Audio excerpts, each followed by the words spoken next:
you. Okay. All right, so the question is, first of all, I apologize. We really want to start on time every week. I know I'm going to show up at 9 o'clock and no one's going to be here. But we're right now a few days before our dinner, and this is a very essential dinner that we're making for our Nava, for our Teres Nava, for Beno Chaya, to run all three, the Arnava program and the Teres Nava, which is the seminary, and the high school, and everything all put together cost us over $2 million. And we have a certain amount of income that we have, but it's very hard for me to teach, to run three things, to raise money, Baruch Hashem, to have a family, to have a business. So I'm actually very late because tonight I went to people to try to raise money. And even though I had a schedule to be here at 9 o'clock, they were talking, and I really couldn't get up and walk out, even though I knew that you were all standing here. So I had to make a balance because if we don't get the money from these people that are trying to help us, then we don't have our Nava. If we don't have our Nava, you're not sitting here. So that's pretty much. I started early tonight, but I ended up getting here late, and I really apologize. And whoever's watching and whoever watches and whoever listens, things just don't happen on their own, and things cost money. And we are an organization, Baruch Hashem, that has been here. It's now almost 8 years, with a seminary that's 5 years old, with a high school that's 5 years old, and we don't charge admission, and we just have to raise a lot of money. And I didn't even want to make a dinner, but we came to a point that if I don't make a dinner, it's a week before my daughter's wedding. Who makes a dinner? When Mitzvah Hashem, the dinner's on the 18th, my daughter's wedding's on the 25th. Everyone's like, "What are you, crazy?" The people went to tonight. How do you make a dinner a week before the wedding? I'm like, I didn't have a choice, because we owe a lot of rent, and we owe teachers money, and I don't want to be in something where I owe people money. So that's why we're making the dinner, and we hope that in Mitzvah Hashem, everyone will come and buy himself a seat and try to help us out, whoever's watching. We didn't have anyone that wanted to take an honor, so I ended up honoring myself. Nobody else wants to take an honor, so I'm honoring myself, which is a little bit weird. So I took out a beautiful ad for myself, and that was the first ad. I don't know if we're going to get any more. And we're honoring the Shadchanim. Baruch Hashem, we have from 0 Shadchanim, we now have 3 Shadchanim, and actually 4 Shadchanim. So we have a lot of new programs. We're opening up something very, very brand new, which is going to be the most amazing thing, one of the most amazing things, and it's going to be like a hotline, helpline. It's altogether anything that a woman needs, whether it's health or spiritual, whatever a woman needs, and anything that they need. There's going to be a crisis. We're going to call it a crisis intervention center, and we're going to be connected to the best doctors, the best therapists, Rabbanim, where 24 hours a day, if you have a shaila in the kitchen, or if Shabbos, if it's a woman's shaila, kashrus shaila, you're in Mexico and there's a symbol on a piece of food, you don't know if it's kosher or not, we have rabbis that are giving us each one 3 hours a day, and for 3 hours they're going to pick up that phone and paskin halacha. So 24 hours except for Shabbos, you'll be able to ask at 3 o'clock in the morning, you have a shaila, there'll be a rav on the other end to answer it. It's very, very, very, very, very special, and there was a woman, her name was Yita Zicherman, and it's in her memory, and so we're taking all these new things on, but because they're needed, not because I have nothing else to do with myself, but it takes money, and therefore, even though it's a week before the wedding, we're making this dinner, and we really would appreciate of anybody that I've ever helped or spoken to, or anyone that Arnava helped, to give back. You got to give back. That's what life's about. You got to show Hakaras Hatov. You got to give back. So we were waiting until everyone voluntarily gave back. That didn't work. So now we're making a dinner, and we're asking everyone, anyone that we helped, anyone that we were there for them, whatever it is. I think it's $180 a seat to come to the dinner. It'll give everyone a big chizuk. People come to the dinner. I'll give everyone a big chizuk if people donate and help us out, because I really don't want to be busy with money. I think I have a lot more to offer the world than collecting money, but it's taking a big chunk of my time. I'm flying all over the world. The dinner is... When is the deadline for the kids? Well, the dinner is June 18th, so probably 3-4 days before that. It takes 3-4 days. We're making it in a nice place because we want to make it b'kavadik, because our Nava has a certain level, that it's on. You know, our Shabbatons are on a certain level. Everything we do is on a certain level. We're very careful not to waste any money. So somebody said to me, I know why you're making the dinner a week before the wedding, so you can pay for the wedding.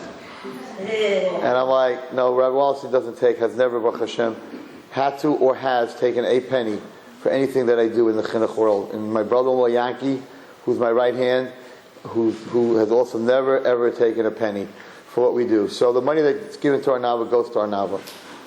Myself and Yankee, who run the school, the high school, the seminary, our Nava, where if you had an executive director, they would be getting paid $250,000 for any one of those. We don't take anything at all, zero. In fact, we put a lot of money into it.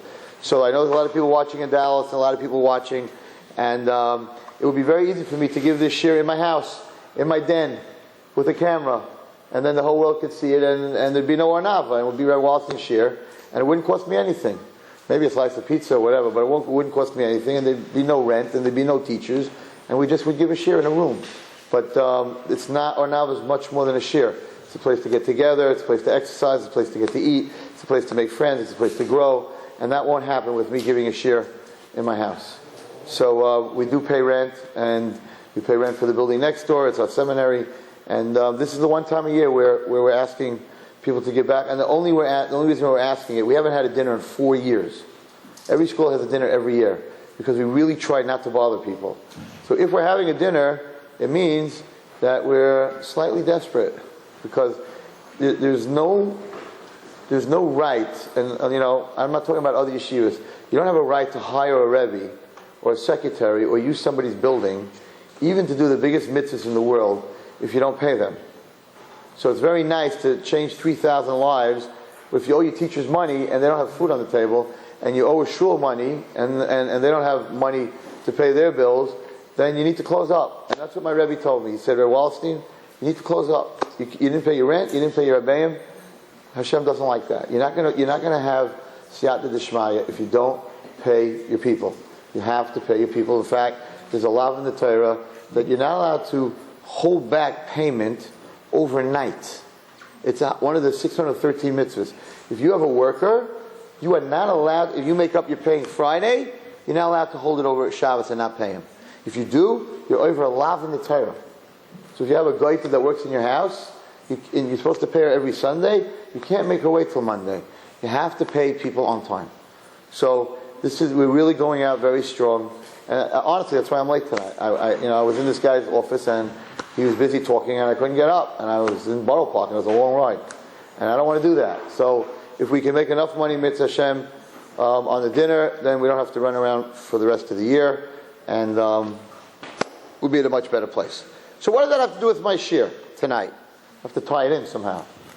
I haven't done that yet. Well, we'll see what happens.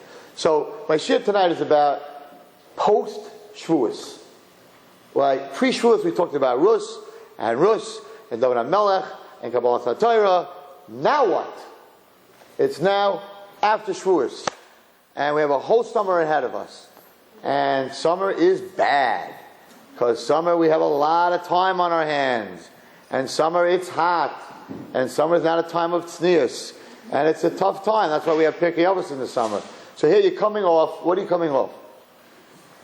You're coming off Pesach. Then 49 days of growth to get to Torah. Then you get to Torah. Baruch Hashem, we had a Shabbos this year. Plus 2 days of Shavuos. Now what? Like, what are we supposed to do now?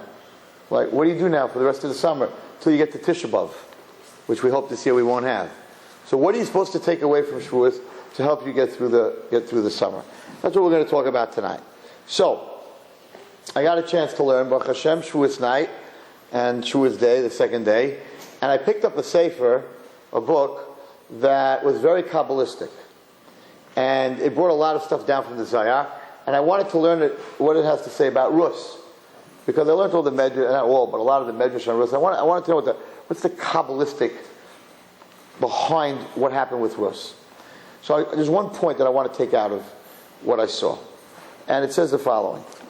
He says like this. He says, number one, that Ne'ami comes from the word No'am, beautiful, right? Pretty, sweet, nice, No'am. So he says, Ne'ami represents a person's soul. represents a person's soul. It's amazing. I was learning this. I spent a lot of time on this. It's really, really, very, very interesting. So he says, the Ami is a person's soul. Now, if we look at Megillas Rus, and the Ami is a person's soul, look what happened over here. When she came back to Beis Lechem, right, she went, a husband, 2 children, full of money, right, a princess. Naomi was rich, dressed very well, with the most money in Klal Yisrael. She was married to the richest man in Klal Yisrael. So she was a princess. Naomi, it fit, the name fit, right? So she comes back to Beis Lechem, Vatehom kol ha'ir. And the whole city was, they're saying tumultuous, but Tehom means like, what? Like, what? This doesn't make sense. The Tehom is underneath the ground. It opened up when Hashem destroyed the world. It's where everything mixes together, like a cholent pot. So, Vatehom kol ha'ir, they were all, what we call in Yiddish, hacking. They were all like, oh my God, look at her. Look what she looks like. She's in rags. Where's her husband? Dead. Where's her kids? Dead. Where's her money? She doesn't have any. She's sending her daughter-in-law to collect little pieces of straw, little pieces of wheat that fall on the floor. So they were, I'm not going to say they're talking Lashon Hara, but it was like gossip. Huge gossip. The princess came home as a pauper. So they were, Bateim, they were wonderment. Kol ha'ir, the whole city, Alehem. Bateimarna, and they said, Hazois Naomi? Is this Naomi? It doesn't look like her. She's in rags. Is this the same woman that left many years ago? And she answered to these women. And she said, Al tikre'ena li Naomi. Don't call me beautiful. Don't call me pleasant. Naomi means actually pleasant. Don't call me pleasant. Karanali mara. Mem reish aleph.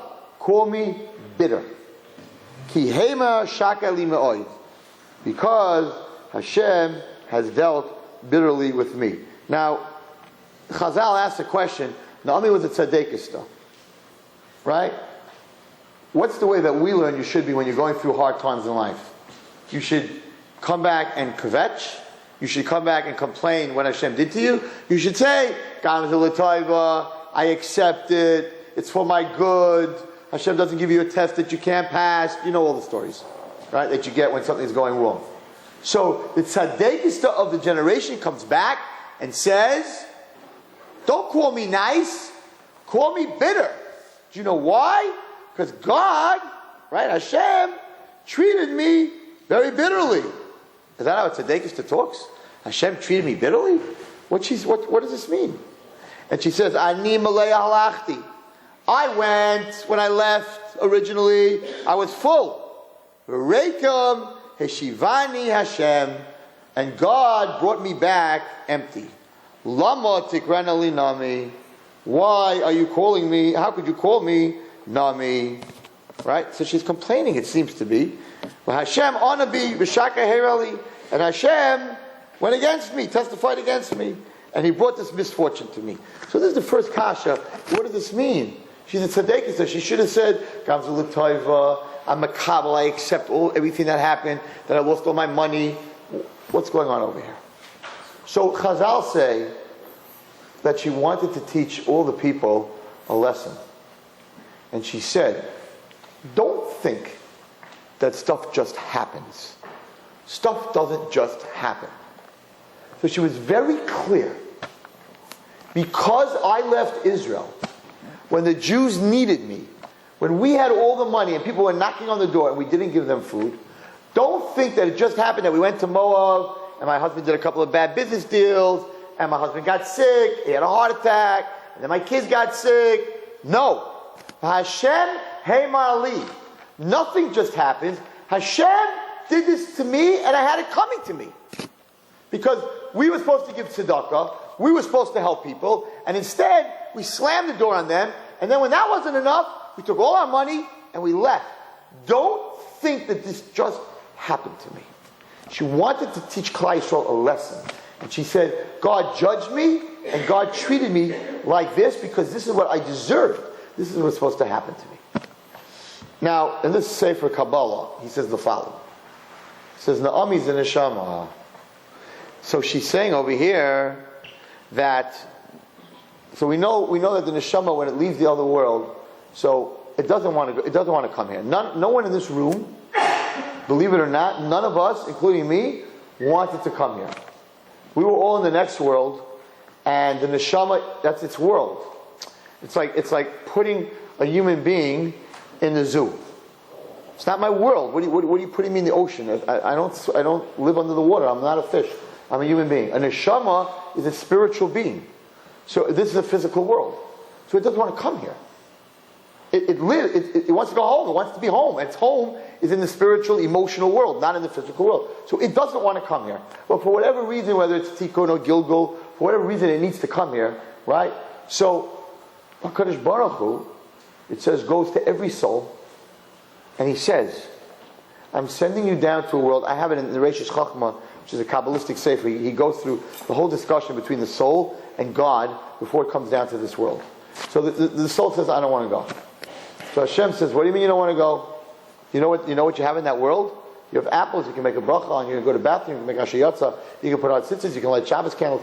In this world, you can't do anything, you can't grow. Whatever you are, you are. You should go down to the next world. It's a very beautiful place. It's a place you can do all these mitzvahs. Again, that's the fruit of the neshama. So it's sort of stuck in this, I want to be here, but I'd love to go there. Because over there I could really collect and I could really grow. But at the same time, I'm very safe over here. I'm safe here, but over there I could grow. So some people like to be safe, and some people like to take chances to grow. So this neshama is, so it says that HaKadosh Baruch Hu is mashbiah. He makes every one of our souls swear that we're going to do the right thing when we come down to this world.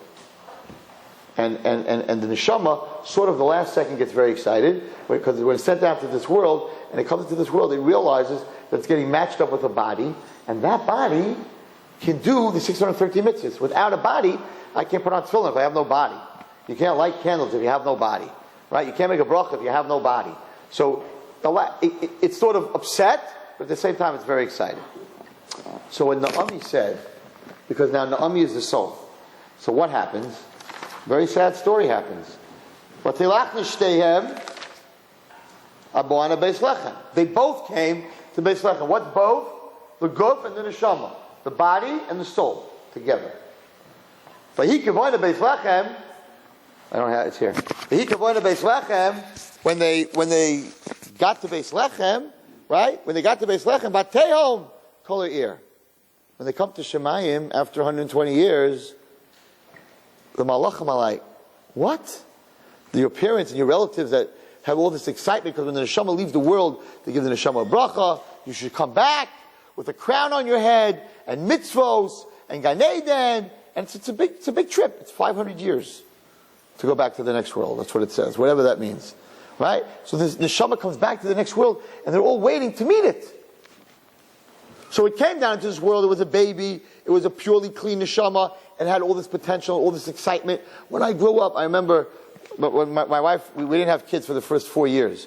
So we were really like waiting for kids. We had this miracle. It's a whole thing with Daduim. I spoke many years ago about it. And when my wife was pregnant, I remember saying, I cannot wait till my first child is born, because I'm going to take that child every Sunday and we're going to go to the zoo. I love the Bronx Zoo. We're going to go to the Bronx Zoo, and then depending if it's a boy or girl, either I'll teach her how to play hockey or I'll take her for lessons how to skate. And I had all these grandiose ideas of what I'm going to do, with my daughter. And then comes Pesach time, we're going to go to the circus. And I was like so excited, I'm going to have a kid finally. And then you have this kid, and the first couple of months it burps and it yells and it cries and it keeps you up. And you're like, when was the last time, Tati, you took me to the zoo? When was the last time you took me to the circus? And what happened to the ice skating lessons? And what happened to all the time that right? So you have all this big excitement, and it doesn't happen.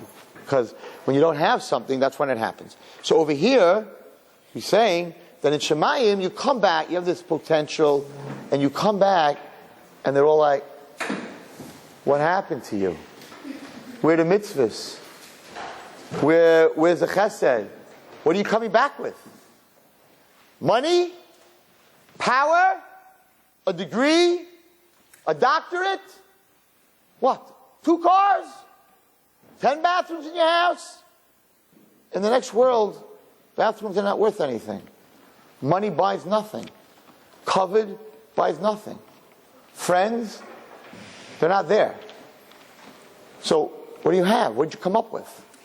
So, they heard, I'll make up a name, right? We'll make up a name Zuzu, because we don't want to say someone's name that they died, right? They heard, Zuzu Schwartzberg is coming up to the next world.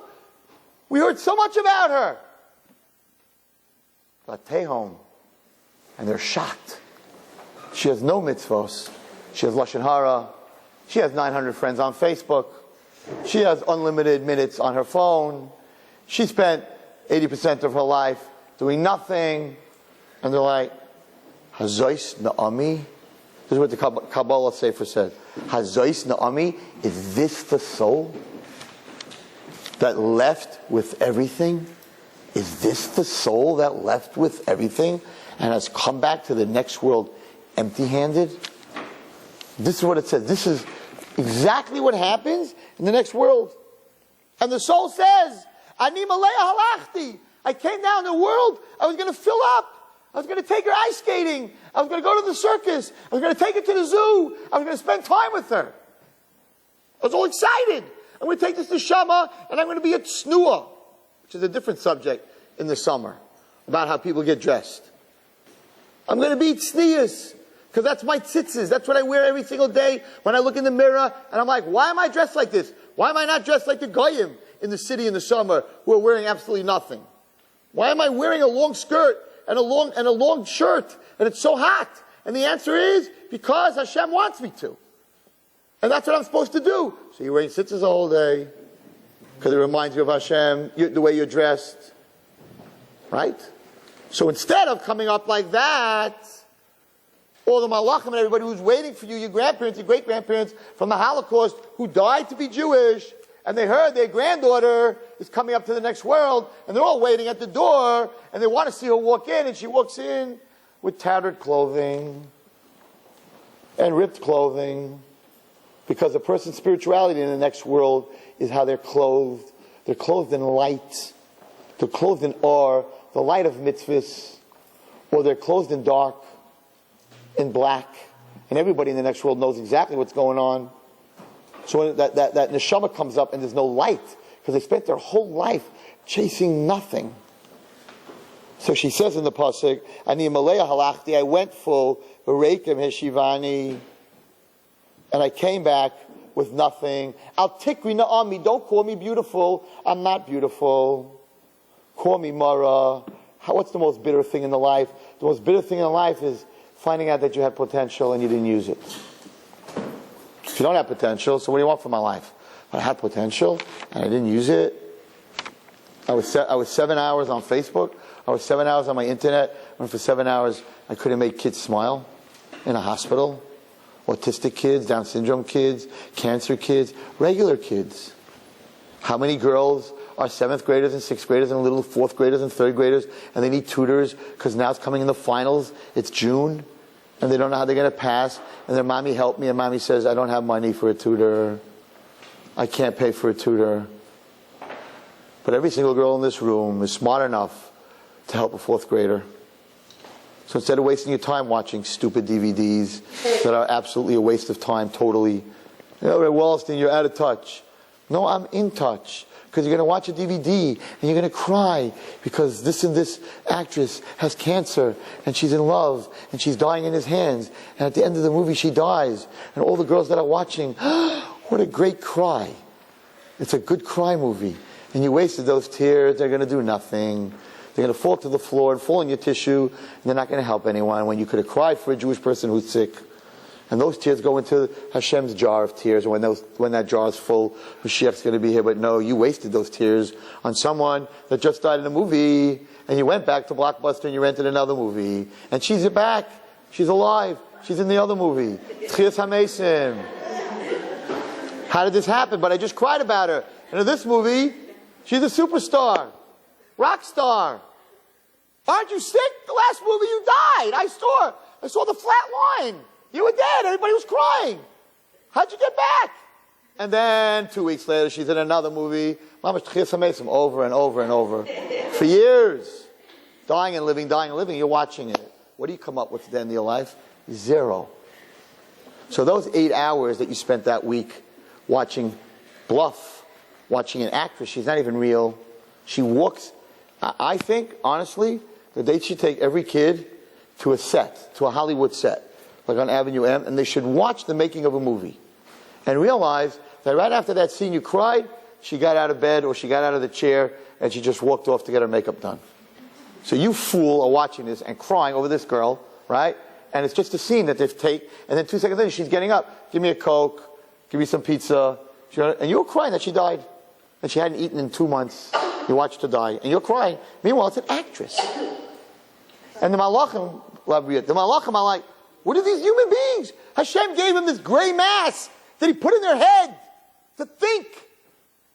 An imagination to create. And what are they doing? They're watching something that isn't real. It's all actresses and actors. And the love is fake. And the pain is fake. There's a lot of real pain in this world, girls. There's a lot of real love in this world. Why are you watching fake? Why don't you give a 4th grader an hour or 2 because she can't afford a tutor? Or a girl, I went to California, to LA, and they asked me if I would talk to a group of girls who lost a parent. Orphans. If Wallerstein would come, there were 2 girls that are orphans, they wanted me to come. I'm like, okay. 12 or 14 kids in that room that lost a parent. From the ages of 6 to 15 years old. They really lost a parent. That parent is not getting off the set and putting makeup on. They really lost a parent.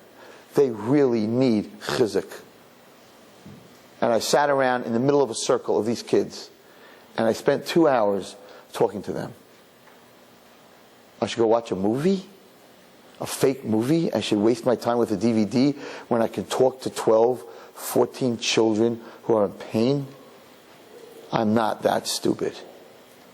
I'm not going to waste my time in a world that doesn't exist, in a world of Harry Potter, who's flying in the air. Doesn't exist. So people will say, so I need to rest, and I need to relax, and I need to let go.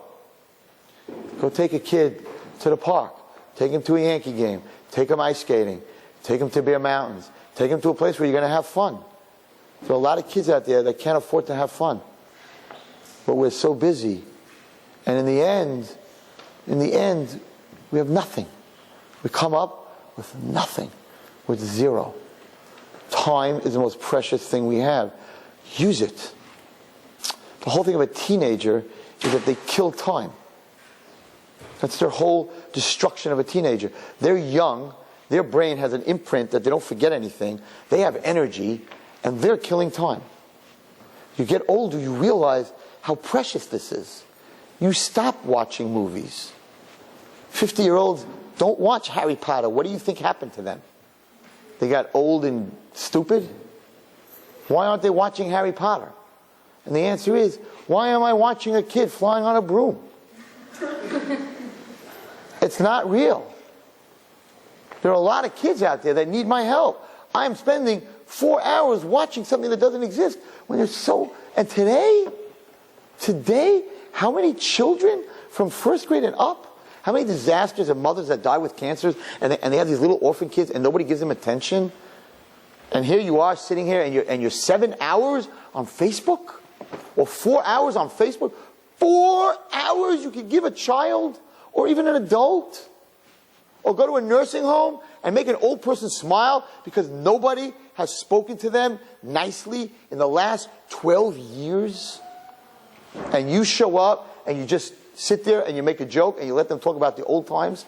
And HaKadosh Baruch Hu is like, this is why I put you here. Not to sit there with those things in your ears jumping around. And then what? So what? You put a lot of sound in the gray mass. The whole gray mass is shaking. What do you have from it? Learn how to play music. And then go to a nursing home. I remember the first time I ever played the drums was in a nursing home in Muncie. Me and a guy, Chaim Steinberger, he played the piano. Piano and drums do not go together. And Eliyahu Lamb, I remember, we were young guys. We were young guys, 14, 15-year-old guys. He played saxophone. Of course, we were just starting our career, but it was great because none of those people could hear. So it didn't matter how hard you bang. I remember, and this guy, Ushi Langsam, who just wanted to sing for anybody, and we went to this nursing home in Muncie, and it was like the biggest simcha. Those people were so happy. And they only knew 2 songs. One was Hava Nagila, which we kept playing over and over, and by Mir Bister Shane. Right? By Mir Bister Shane is like 700 years old. And they're like, play by Mir! And we played it, and they were like, they were in heaven. What did it cost us? I knew how to play the drums a little bit. They were so happy. You can make old people happy and young people happy. You can tutor. And you know what? In the end, who are you giving? You're giving to yourself. So the Torah came up with all this stuff to keep you out of the real world. Look at your phone, look at your phone, look at your phone, look at your phone. When you're first looking at your phone, then look at your computer, look at your computer, look at your computer. Digits, more digits, lights, digits, more lights. Nothing real. Everything fake. It's all fake. The whole thing's fake. It's letters and words. Nothing. There's no life to them. You push the button, the world's destroyed. Mei Noach. You know, you're in a teva. The whole world's gone. Oh my God, my computer went out. That's it. You're finished. Life's over. And your phone falls in the toilet. Finished. Done. The rice with the blow dryer with alamaisis. Too late. That little dot on the back of your phone turned red because it got wet. And you're freaking out. Oh my God, is it backed up? Is it not backed up? I lost all my contacts. What could be worse to anybody in this room right now? Imagine if you lost all your contacts, you would not know that you have a mother. Because if you can't see on the phone that it says mother, well, I have a mother. So I told the kid last week, you didn't lose all your contacts, you lost all contacts. So that's the world we live in. So this mamish, what this Kabbalistic writer wrote hundreds and hundreds and hundreds of years ago. It says, and the Neshama comes down, Naomi, you left Milea, you left full of dreams, you left full of hope. You left, I'm going to give so much time to my kids. I'm going to give so much time to my mother. I'm going to give so much time to my grandparents. I'm going to give so much time to this world. I'm going to change the world. And then, when you have it, you don't use it. And then the Neshama comes back, and they're like, Hazois Naomi, is this girl that we sent to the world, who the Neshama that said, I am going to change the world? Is that who she is? And the Neshama says, I'm back with nothing. I have nothing. So that's the wake-up call that Shavuos is all about. The wake-up call is that when you step out of Malchus Sheba Malchus, which is the 49th day, and you step out of Shavuos, you step out with a fire. You step out with meaning. You step out with the Torah. You step out with what's real. Instead of going back into the summer, and of course, all the blockbuster movies, the biggest movies, what do they save it for? They save it for the summer. They don't put those movies out during the year because they want to get the most people they can to go to the movies. So in the summer, when you have time because you're out of school and you're in between school and all that, they hit you. Zecharia is brilliant. He hits you with the best movies that are out there. You have time, you must waste it. We're going to come up with stuff you never dreamt of. Superheroes and all kinds of crazy stuff. We're going to hold it till June 21st. One blockbuster after another. Why? Because you have time. You might do something with it. And that's what we need to come out of Shavuos. We need to understand that every one of us is an Naomi. Every one of us is beautiful. Every one of us has an Neshama. Every one of us is special. Chas v'sholom. To come to the next world. V'tahem kol ha'ir. And the whole ear, which he says the ear is the next world. The whole city. They're in shock. V'taimana hazois Naomi. Is this her? Is this the girl that left this world to accomplish? Is that what she came here for? So there is a unbelievable Chafetz Chaim story from the Chafetz Chaim, which most of you heard, but I think it drives home the point. The Chafetz Chaim says the following story, and then we'll finish. I say that all the time, but we'll finish. He says the following. He says there was a man, and he used to work in a bagel store. That was his job. And one day the owner of the bagel store said, we're not selling bagels. We're not doing that well. Maybe we should start to make lox. Take fish, salmon, smoke it, right? Because bagels and lox is a big item. So if we make lox, we'll sell more bagels. So they taught this guy how to smoke fish. He learned how to smoke salmon, how to smoke whitefish, make lox and sable. And for 2 years, he made the lox, and the bagels began to do better. And then there was a terrible, terrible recession, and nobody could afford to pay lox. Lox is like steak. Lox costs a lot of money per pound. And they started losing that, and the business closed. And he wasn't able to get another job. And every night he would come home, his family was starving, and he couldn't watch it anymore. So he decided he's going to end this pain, and he's going to go to the ocean, and he's going to jump into the ocean, and he's going to commit suicide. So he goes to the ocean, and he's about to jump into the ocean, and there's a sailor standing there. And the sailor says, "What are you doing? It's the middle of the night." He tells him, "I lost my job, my family's starving, I can't do this anymore, I can't watch them like this, I'm giving away my life." So the sailor says, "Listen, I happen to be on a boat that's leaving tomorrow, and we're going to an island, and on this island, the roads are paved with diamonds. Why don't you come with me, and you'll fill up your pockets with diamonds, and you'll become a millionaire." He says, "What are you trying to sell me? What is a movie? There's no such place as a road that's paved with diamonds." So he says, "Listen, you're about to kill yourself. So come with me. If the roads are not paved with diamonds, jump into the ocean over there. Manishtana. What do you have to lose? Right? You'll have a boat ride with food." Fine. Gets on the boat, travels for a month. They come to this land, and he gets off the boat, and kachaya, the roads are paved with diamonds and rubies. He starts running around, and he's taking all these diamonds and rubies, filling up his pockets and his shirt pockets. He's sticking them in his ear, 2 in his nose. He's putting a couple in his mouth. And the sailor's like, "What are you doing? We're not traveling for another year. What are you doing?" He said, "Are you kidding me? Do you know what this is worth?" He says, "Every diamond is worth millions of dollars." Okay. He says, "Where's the hotel?" He says, "The most beautiful hotel, the Waldorf, is right over here."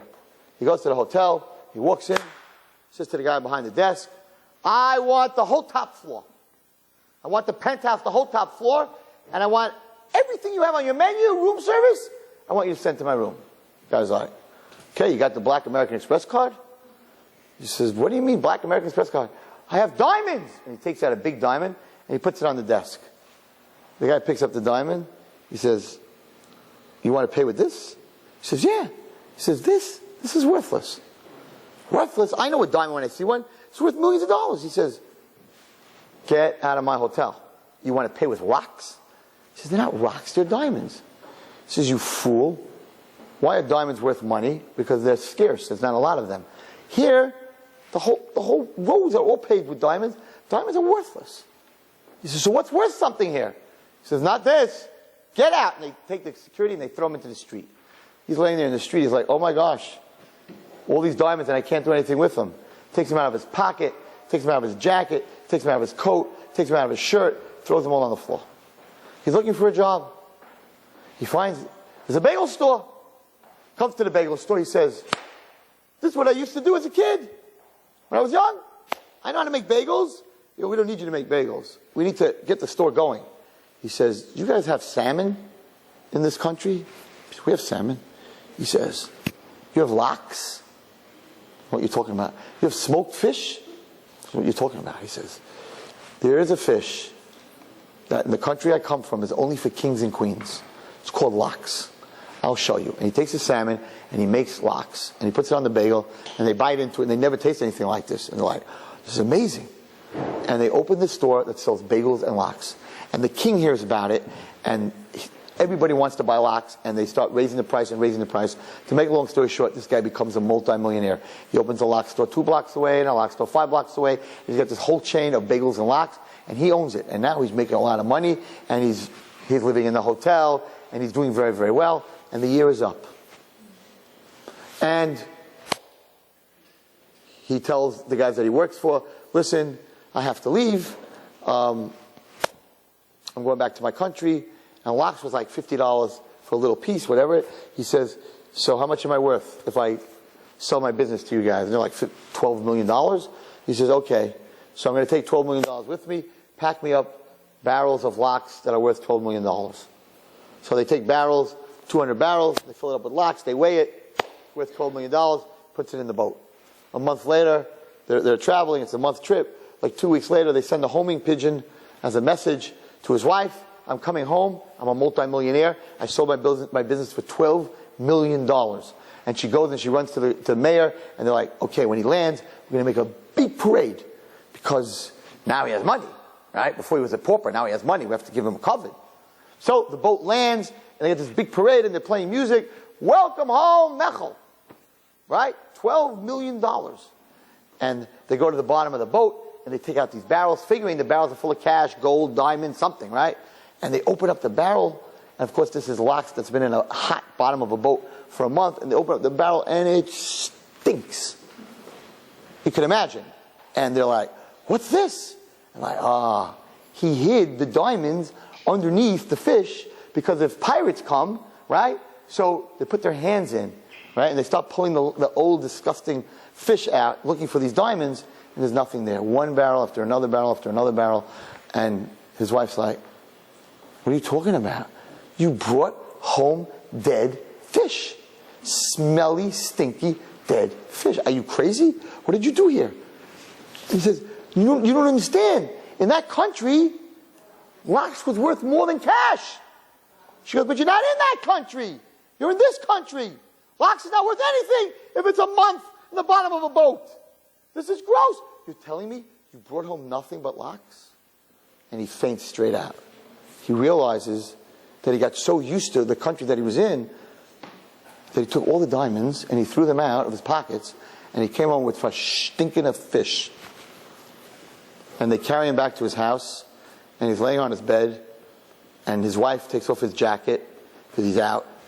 And as she's hanging up his jacket, she feels something in the pocket.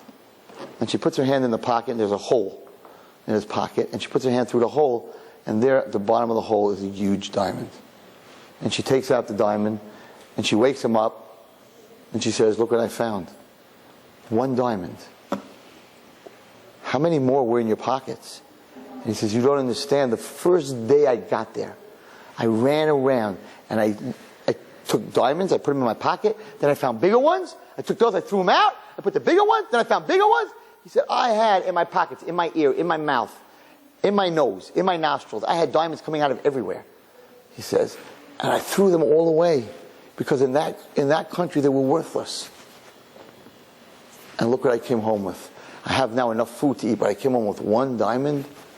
Says the Chafetz Chaim that a person comes into this world, and as a young kid you're told, mitzvahs, sneers, mitzvahs, kibbud av v'eim, chesed, and all those my little grandsons, they're so excited. They come up with their chesed notes, right? And they go to school with their chesed notes, and their teacher puts gold stars on the wall. She cleaned off the table. She helped Tati in the morning. And they're so excited, my grandchildren. And then what happens? You get a little older.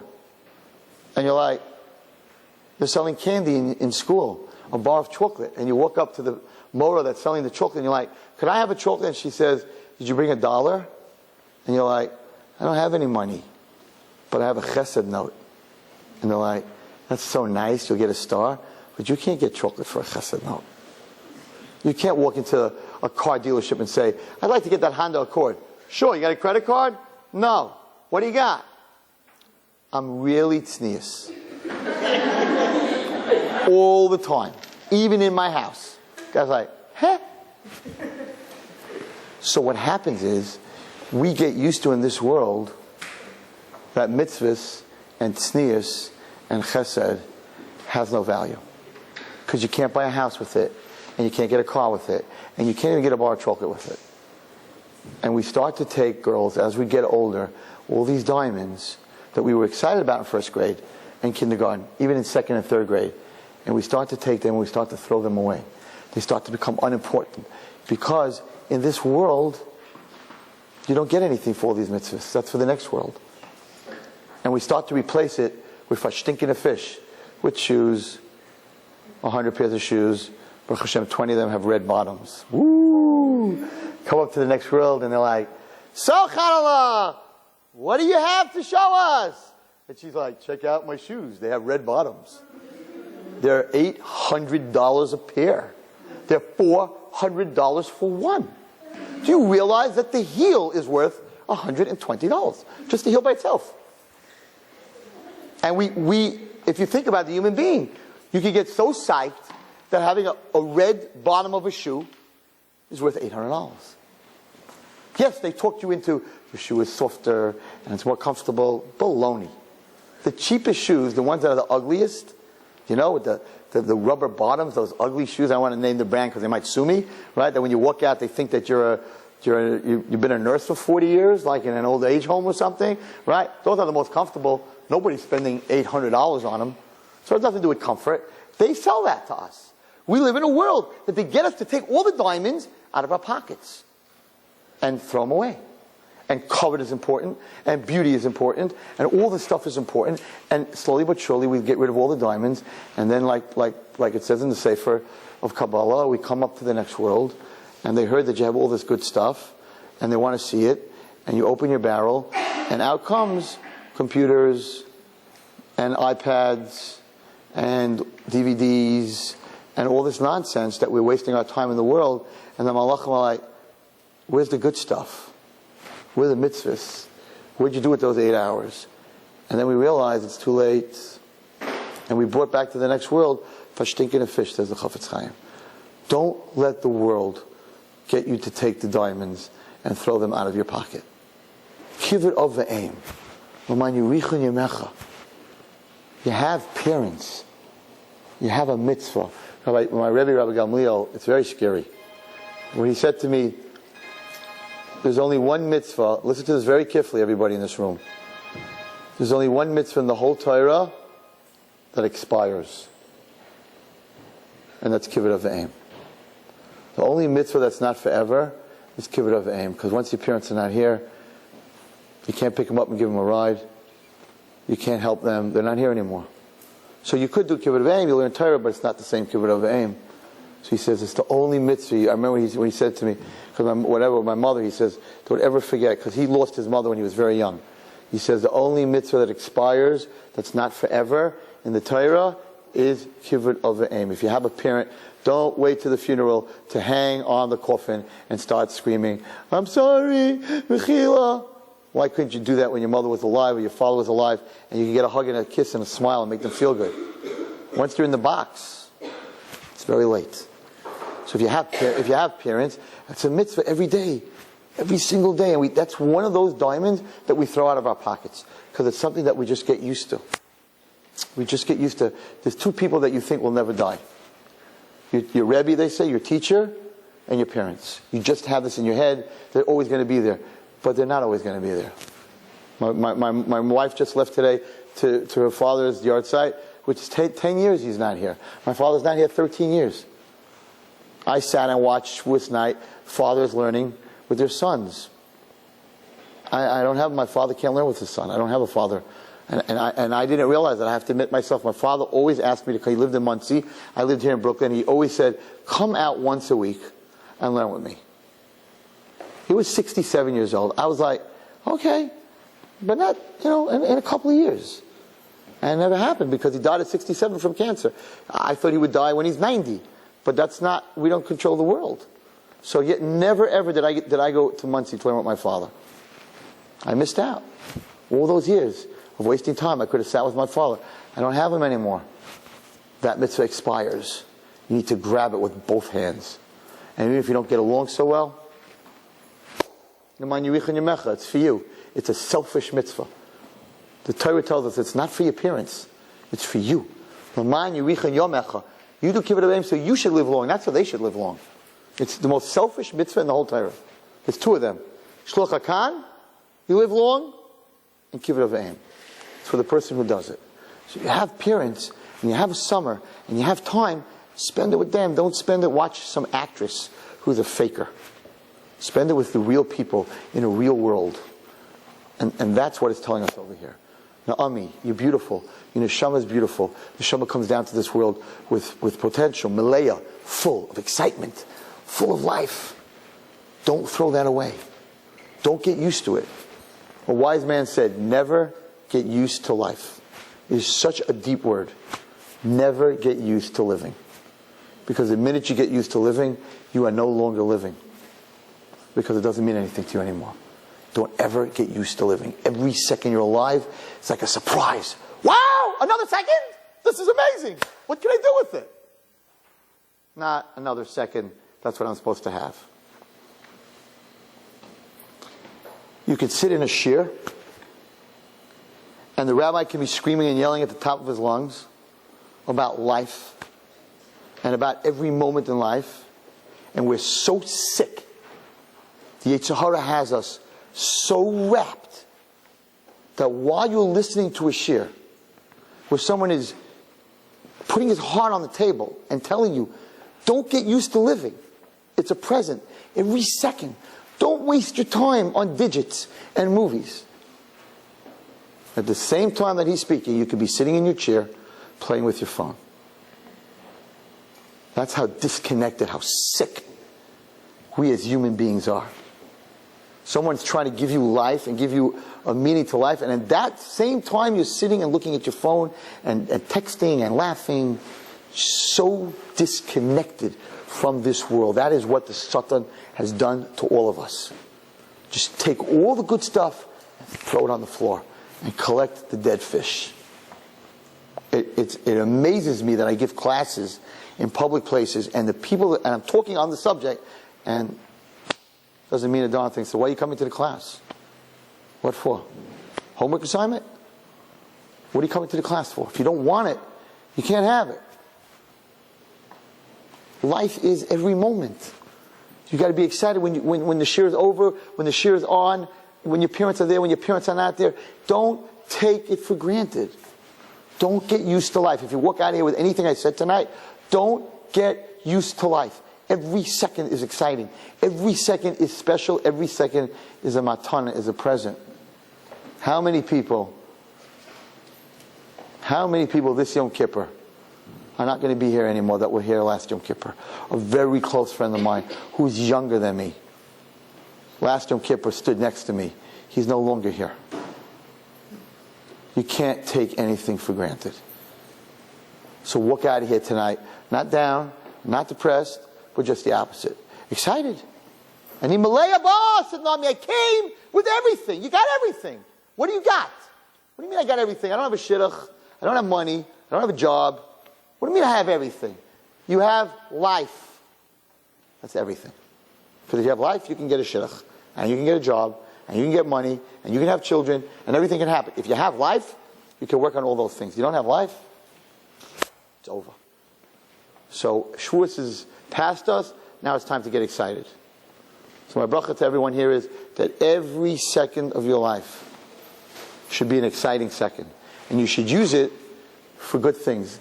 I'm telling you, the girls that are in this room, please, I'm begging you, go to school, go to anyone, go to Prospect, go to any school and say, I did well in school. Do you have any first graders, second graders, third graders, anyone in the school that needs a tutor in math, in English, in Chumash, anything like that? You'll be doing a kid, you don't understand these parents, because if they fail these finals, then they're left back next year.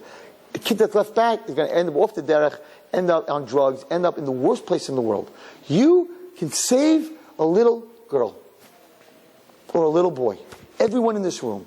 What are you wasting your time on dead digits? Walk into any school, to any principal, and say, I'm a graduate. Anyone here that needs help, let me know. Psh. Go to a hospital. Go to a memorial. Join Chai Lifeline. Go help Hask. Those are the cutest kids in the world. They just want someone to give them attention, to make them smile. It's a real smile. Don't wait, because we don't know how long we have. So it should give you life and happiness and the ability to see clearly through all the garbage and understand that each one of us is an Ami and a Malaya, that we came here with everything. And we should leave here after 120, Mashiach doesn't come, with everything. Mitzvah Hashem.